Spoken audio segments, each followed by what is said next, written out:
Untuk ini saya bilang, wah aku mau ikut konsep, saya sudah baik-baik saja, everything is fine gitu ya. Di kehidupan saya itu baik-baik saja, saya nggak perlu ikut seperti ini. Saya 2017 diajak nggak mau, 2018 suruh ikut lagi nggak mau, 2019 saya diajak istrinya Dr. Erwin ya, ikut set eksekutif. Waktu Pak Sundoro ngajak saya tahun 2017 itu saya nggak mau karena waktunya Selasa, Rabu, Kamis atau apa.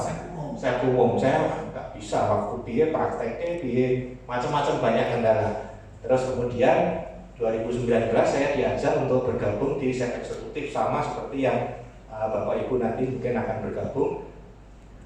Sekolahnya cuma hari Minggu, pada waktu itu offline sekolahnya hari Minggu. Saya juga masih alasan lagi, waduh Minggu wayahnya bulan, wayahnya waktu keluarga, ada jagongan, ada macam-macam yang harus dikerjakan di hari Minggu itu pasti banyak acara. Dan saya merasa ya sudahlah. Terus saya bilang sama Bu Eni pada waktu itu, Bu, nanti kalau saya nggak bisa ikut semua gimana? Nggak apa-apa, pokoknya datang aja, nanti biar Roh Kudus yang bekerja. Wah, jawabannya holy banget gitu ya. Jadi biar Roh Kudus yang bekerja. Saya akhirnya ya datang aja. Wawan hati datang ya datang di Loji Gandrung. Saya sudah mau nggak datang di telepon. Dok masih praktek, masih ada pasien ya. Nanti kalau sudah selesai pasien nyusul ke Loji Gandrung ya untuk Wawan hati. Ya, nah kebetulan waktu itu saya lupa pasien kelihatannya juga nggak banyak. Saya terus ke Loji Gandrung, duduk di paling belakang. Jajarnya Bu Erika sama Pak Arif, saya masih ingat duduknya sama-sama di belakang itu ya. Saya waktu itu saya mau pulang duluan, Bu Erika sama Pak Arif kok nggak pulang-pulang. Akhirnya pakai gitu, akhirnya sampai selesai. Nah itu pengalaman. Jadi situasinya mungkin nggak berbeda dengan yang dialami Bapak Ibu sekarang.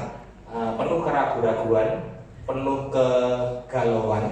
Ini saya butuh apa tidak gitu.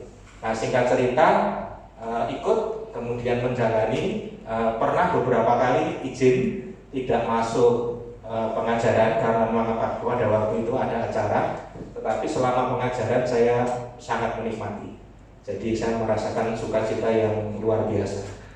Pengalaman yang berkesan pada waktu set itu adalah di saat retret perutusan itu ada sesi refleksi alam apa? Meditasi alam. Saya sampai lupa namanya. Meditasi alam itu jadi kami disuruh sekarang meditasi untuk melihat apa yang di alam ini. Saya ingat pada waktu itu semua keluar dari ruangan, ada yang melihat air mengalir, gitu ya, ada yang melihat air mengalir, ada yang lihat semut jalan, gitu. Semua itu diam saja tapi lihatnya macam-macam gitu.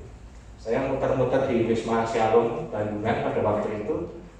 Saya mau lihat ke sini sudah ada peserta, ke sana sudah ada peserta. Saya bingung, saya nggak dapat tempat nih.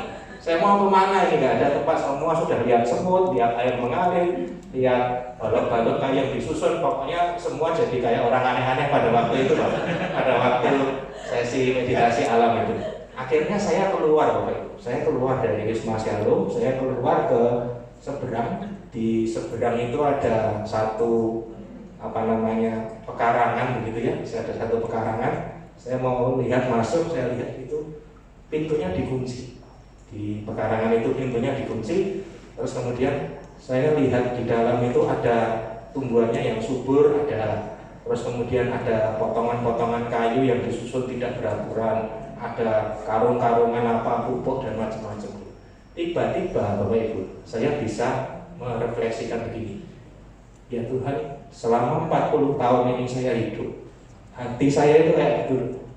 Ada yang bertumbuh. Saya cerita ini masih terbawa emosi, masih seperti refleksinya masih kena. Jadi hati saya selama 40 tahun itu kok kayak gitu ya. Ada yang tumbuh subur, tapi ada yang tidak terurus. Ada potongan-potongan mungkin masalah-masalah yang belum terselesaikan dan macam-macam gitu. Dan hebatnya lagi Tuhan kasih ke saya itu kok pintunya kok terkunci. Saya nggak bisa masuk di pekarangan itu karena dikunci gitu. Nah terus di sesi itu saya mendapatkan sesuatu bahwa Tuhan, saya mau Engkau yang pegang kunci hati saya. Buka ini hati saya supaya saya mau bertumbuh, tidak seperti pekarangan yang tidak. Kalaupun itu hati saya sebidang tanah itu, biarkan itu tumbuh subur gitu, tidak ada yang lain-lain gitu. Nah itu yang saya dapatkan. Terus kemudian sepulang ikut saya, selesai retret perutusan itu semangatnya berapi-api. Wah, berdoanya luar biasa. Dari yang dulu rosario oglangan, mungkin belum tentu sebulan sekali rosario, setelah ikut itu luar biasa. Rosarionya bisa seminggu, bisa 3 kali, 4 kali. Itu bagi saya luar biasa, Pak. Berapa bulan tahan, habis itu manusiawi, turun lagi. Ya, jadi itu dinamika kehidupan turun lagi. Dan makanya setelah itu saya berusaha untuk ikut terlibat dalam semua kegiatan-kegiatan, baik itu persekutuan doa maupun kegiatan-kegiatan yang lain, supaya saya merasa saya tetap dapat sukacita itu. Jadi saya nggak ingin ketinggalan, tidak ingin turun dan kembali ke pola hidup lama saya. Jadi kira-kira itu yang saya sharingkan Bapak Ibu, semoga bisa menginspirasi. Saya dulu disuntik tahu apakah setelah selesai itu masalah hilang atau menjadi lebih ringan masalahnya? Tidak, masalahnya tambah banyak. Dan akhir-akhir ini masalahnya bertubi-tubi. Jadi memang Tuhan itu memberi saya 40 tahun untuk kehidupan yang tenang dan damai. Setelah 5 tahun terakhir ini memang luar biasa. Masalahnya bertubi-tubi, tetapi tetap sukacita dalam Tuhan, tetap bisa percaya bahwa Tuhan yang mengatur semuanya. Bukan saya yang memegang kendali, tetapi Tuhan yang memegang kendali atas hidup saya. Kuncinya sudah dibuka. Kuncinya sudah saya kasih ke Tuhan. Puji Tuhan. Yes. Baik. Oke, ini seorang dokter. Sekarang seorang pengusaha. Pak Susatya. Dan belum ditahu ini jasnya buatan saya.